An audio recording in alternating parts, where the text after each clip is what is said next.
Hello friend, আমি প্রতিমা চলে এসেছি তোমাদের সামনে।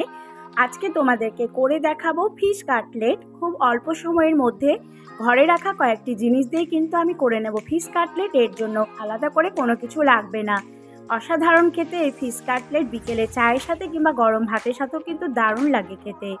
এর জন্য কয়েকটি মাত্র জিনিস লাগবে, তা আমাদের বাড়িতেই থাকে বা রান্নাঘরে থাকে। খুব সহজ পদ্ধতিতে মাত্র 10 মিনিটে করে নেব। আমি এর জন্য আলুগুলোকে ফালি ফালি করে কেটে নিয়েছি। গরম জলের মধ্যে সেগুলোকে একটু সেদ্ধ করে নেওয়ার জন্য দিয়ে দিলাম। এবার আলুগুলো মোটামুটি যখন সেদ্ধ হয়ে যাবে, 2 পিস মাছ নিয়েছি আমি।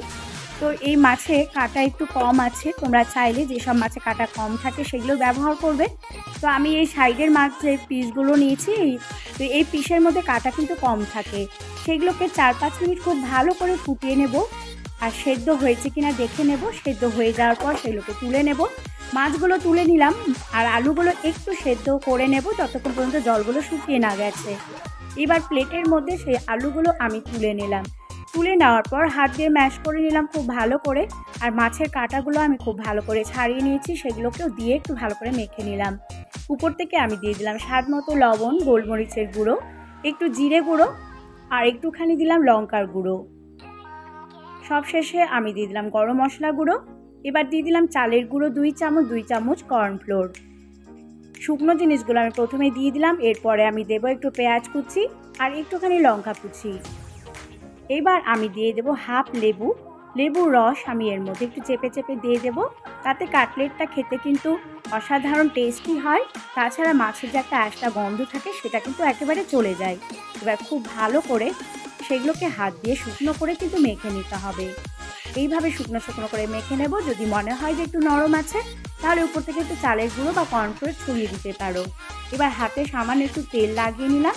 এবার সেগুলোকে চপের আকারে মসৃণ করে একে একে কিন্তু গড়ে নেব।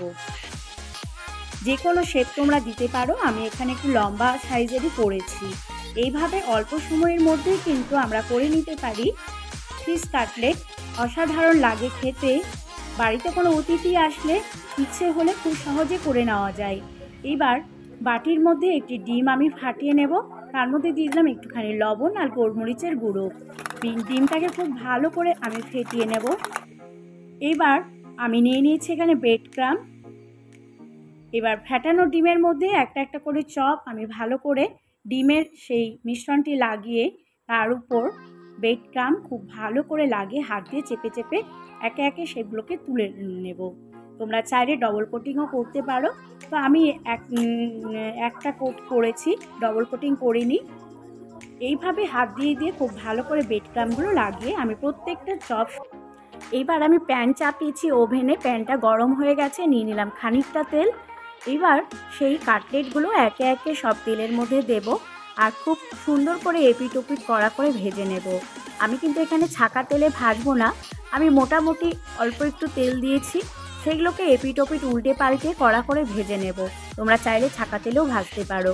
তো আমি এখানে অল্প অল্প তেল দিয়ে ভেজে নিলাম। তো এইভাবে অল্প সময়ের মধ্যে তোমরা করে নিতে পারো ফিশ কাটলেট কিংবা মাছের চপ। দারুণ লাগে খেতে।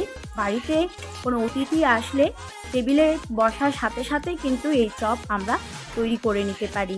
যদি রেসিপিটি তোমাদের ভালো লেগে থাকে, অবশ্যই লাইক কমেন্ট শেয়ার করতে ভুলবে না। আর চ্যানেলটি সাবস্ক্রাইব করার অনুরোধ রইল।